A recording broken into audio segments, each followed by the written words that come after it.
Misha Alice ní clóch, san a scaunses Nielanski anach hami, agus rain mi B.A. le Urram Gaelic Cèol Traidiseanta.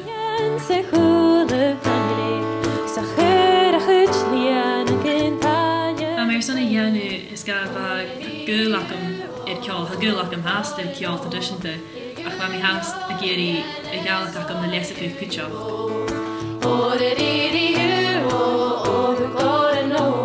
Tron na cúbréanna chuir mi seachad an seo bhiontach mi táir árainn ó Christine Tremrose, díadach imig de árainn difirte ar an loi, ar an síche, ar an gúid.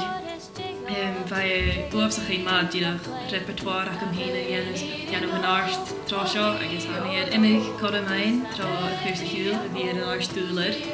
Bhís na dal go ceolas crach an glas chu gas bliana agus bí imig luciúil éile an a chluich ar an naiche. Chai sin go pan-Celtic cúteach mar rich gurin is an alapa agus a Gaelic, sa sin chulchul má.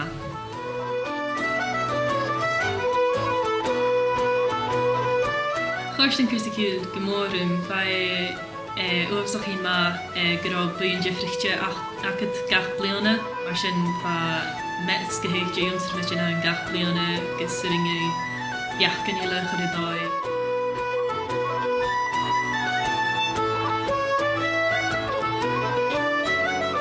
Bhí mi an chorm semester a dhéanú an an céipretting. Chorm uamsach í má bhain a chorm acham a dal núl agus a ghéantú mi ein an cúlta Gaelic an sin agus mi ein a cheol a hachtasin.